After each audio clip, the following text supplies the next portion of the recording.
Saint Damien of Molokai, the leper priest, died on April 15th, 1888, beatified in 1995 by St. John Paul II and canonised by His Holiness Benedict XVI.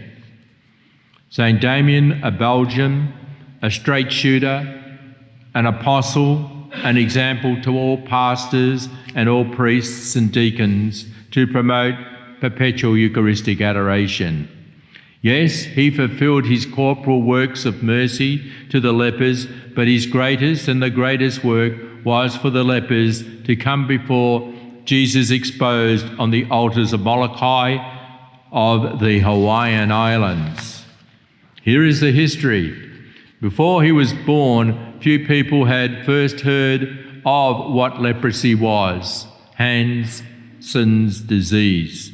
By the time he died, at the age of 49, people all over the world knew about the disease because of him.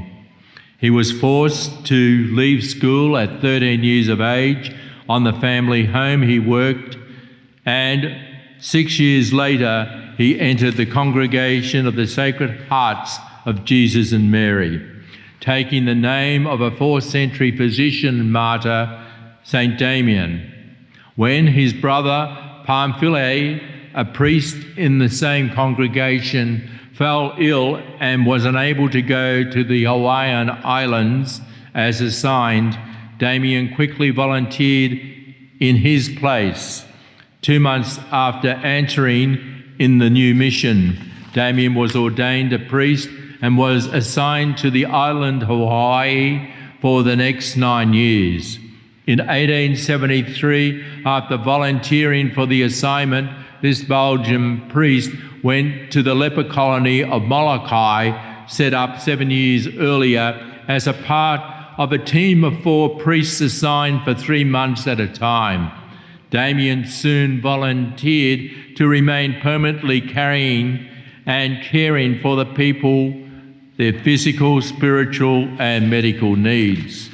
It was tough going, the going of a saint, as once taken to Molokai, the lepers, which knew no social boundaries, were never allowed to return.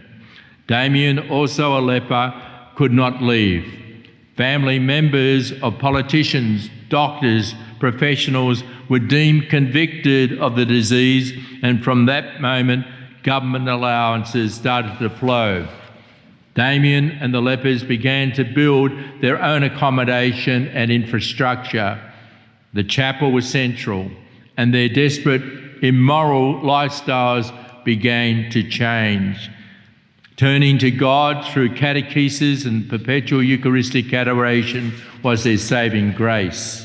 In today's Gospel, St. Paul was told not to be afraid to speak out. Well, St. Damien of Molokai did just that. He yelled out his sins from a boat to his confessor bishop, as no priest was available to hear his sins, as he was stuck on Molokai without a priest companion. And the bishop who came to hear his confession was not allowed on land. So the two met in their boats at sea, and many heard the sins of St. Damien and the absolution of the bishop. This humility of Damien was a cause of many government officials to also confess their sins, of course, privately to the bishop. Damien lived today's gospel. He rejoiced when he said to his leper congregation, "I am one of you." His sorrow turned to joy, as we heard, like that of a woman from the pains of birth to the birth itself of her little child. So many hardened leper sinners brought disgust and yet joy when they turned from their debauchery to confess and then live a converted life, their hearts full of joy as they lived a life of reparation, besides them receiving Holy Communion. The constant vigilance in front of the Blessed Sacrament was the cause of many lepers' spiritual growth. Where else can we go, Lord? For you are the eternal life, the way, the truth, and the life.